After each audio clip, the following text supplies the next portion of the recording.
دیکھنے اور سننے والوں کو السلام علیکم۔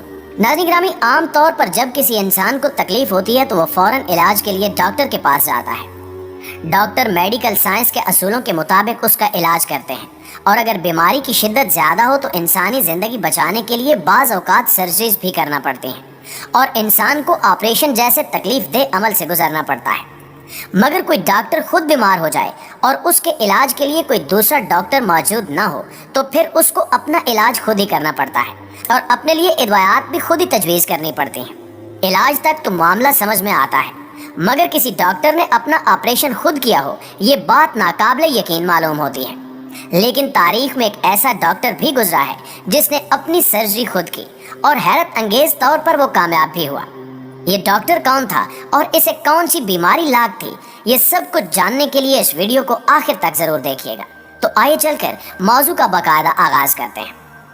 معزز ناظرین گرامی، یہ واقعہ سال 1960 کا ہے، جب روس نے اپنی ایک 12 رکنی ٹیم انٹارکٹیکا کے سخت ترین موسمی حالات میں بھیجی، اور اس ٹیم کا مقصد انٹارکٹیکا میں ایک بیس کیمپ قائم کرنا تھا اور یہاں رہ کر اس علاقے کی آب و ہوا، جانوروں اور پودوں پر تحقیقات کرنا تھی۔ آپ کو یہ بھی بتاتے چلیں کہ براعظم انٹارکٹیکا قطب جنوبی میں واقع دنیا کا سرد اور خشک ترین براعظم ہے، جو کہ 98% برف سے ڈھکا ہوا ہے، جس کے باعث وہاں کوئی باقاعدہ اور مستقل زندگی نہیں گزار سکتا۔ یہ ڈاکٹرز کی ٹیم کا ایک سالہ ٹرپ تھا، جس کے لیے سب سے پہلے انہیں 300 دن تک بحری جہاز پر سفر کرنا تھا، اور وہاں پہنچ کر ان کو واپس آنے کے لیے 1 سال سے پہلے کسی ٹیم کی آمد ممکن نہ تھی۔ اس ٹیم کا ایک رکن ڈاکٹر لیونارڈ روگوزوف بھی تھا، جس کو بطور ڈاکٹر اس ٹیم میں شامل کیا گیا تھا۔ 27 سالہ ڈاکٹر کو ابتدا میں انٹارکٹیکا میں سخت ترین موسمی حالات کے باعث سستی اور تھکن کی شکایت کا سامنا کرنا پڑا، جو کہ وقت کے ساتھ پیٹ کے دائیں جانب شدید درد اور الٹی میں تبدیل ہو گیا۔ 29 اپریل 1961 کی صبح درد کی شدت اور ظاہری علامات سے ڈاکٹر لیونارڈ کو اندازہ ہو گیا کہ اس کی یہ ساری علامات در حقیقت اپینڈکس کے درد کی نشاندہی کر رہی ہیں، جس کا علاج سرجری کے علاوہ کچھ اور نہیں ہے۔ یہ ایک انتہائی گمبھیر صورتحال تھی اور ریسرچ ٹیم کی جان بچانے کے لیے بھیجے گئے ڈاکٹر کو خود جان کے لالے پڑ گئے۔ ناظرین گرامی، صورتحال اتنی کشیدہ ہو چکی تھی کہ اگر اپینڈکس کی فوری سرجری نہ کی جاتی تو اپینڈکس پھٹنے کے باعث اس کا زہر پورے جسم میں پھیل جاتا، جس کے بعد ڈاکٹر کی موت یقینی تھی۔ براعظم انٹارکٹیکا کے ویرانے میں کوئی ہاسپٹل بھی موجود نہیں تھا، اور دوسرے ممالک کے انٹارکٹیکا کے اسٹیشنوں کے پاس طیارہ دستیاب بھی نہیں تھا۔ تیسرا مسئلہ یہ تھا کہ شدید برفانی طوفان کے باعث ہوائی جہاز کو کسی بھی صورت لینڈ کروانا مشکل تھا۔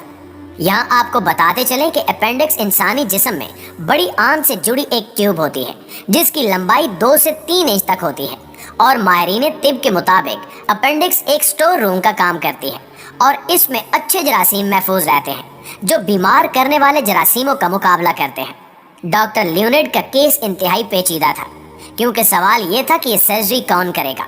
12 افراد کی اس ٹیم میں لیونارڈ ہی واحد ڈاکٹر تھا۔ اپنی جان بچانے کے لیے اس موقع پر لیونارڈ نے ایک ایسا فیصلہ کیا جس کی مثال تاریخ میں نہیں ملتی، جسے آج بھی میڈیکل سائنس ایک معجزہ تصور کرتی ہے۔ ڈاکٹر لیونارڈ نے 3 میں سے 2 افراد کو اپنے اسسٹنٹ کے طور پر منتخب کیا اور اپنا آپریشن خود کرنے کا فیصلہ کیا، جو کہ یقیناً ایک مشکل اور انتہائی ناممکن کام تھا۔ ڈاکٹر لیونارڈ نے انتہائی قدم اٹھایا اور اپنے سامنے آئینہ لگایا تاکہ وہ سرجری کو کرتے ہوئے خود بھی دیکھ سکے، اور اپنا آپریشن خود کرنا شروع کر دیا۔ عام طور پر کسی سرجری سے قبل مکمل طور پر بے ہوشی کی جاتی ہے، مگر جب مریض نے خود ہی اپنا آپریشن کرنا ہو تو مکمل بے ہوشی ممکن نہیں ہوتی۔ اسی وجہ سے لیونارڈ نے صرف سرجری کی جگہ کو سن کیا۔ بہتر اسی کو سمجھا کہ سرجری کی صرف وہی جگہ سن کر دی جائے جہاں پر اپینڈکس ہے، اور اس جگہ سن کرنے والا انجیکشن لگا کر پہلے تو پیٹ کو کاٹا اور اس کی نچلی تہہ بھی کاٹ لی، جس کی وجہ سے شدید خون بہنا شروع ہو گیا اور ہر طرف خون ہی خون پھیل گیا۔ ناظرین گرامی، اس کے بعد آئینے میں عکس دیکھ کر آپریشن کرنے میں سب سے بڑا مسئلہ دائیں اور بائیں کا تھا۔ اس کے ساتھ ساتھ شدید درد کے سبب لیونارڈ کو بار بار آپریشن روک کر آرام کرنا پڑتا تھا۔ اس کے اسسٹنٹ اس کو اوزار پہنچا رہے تھے اور اس کے ساتھ لائٹ کا انتظام بھی کر رہے تھے۔ کچھ دیر بعد سب سے اہم مرحلہ آنتوں میں سے اپینڈکس کے متاثرہ حصے کو نکال کر اس کو علیحدہ کرنا تھا۔ جب وہ آپریشن کے آخری اور مشکل ترین حصے میں پہنچا تو وہ تقریباً ہوش و حواس کھو بیٹھا تھا، کیونکہ خون لگاتار بہہ رہا تھا، جبکہ درد کی شدت بھی بہت زیادہ تھی۔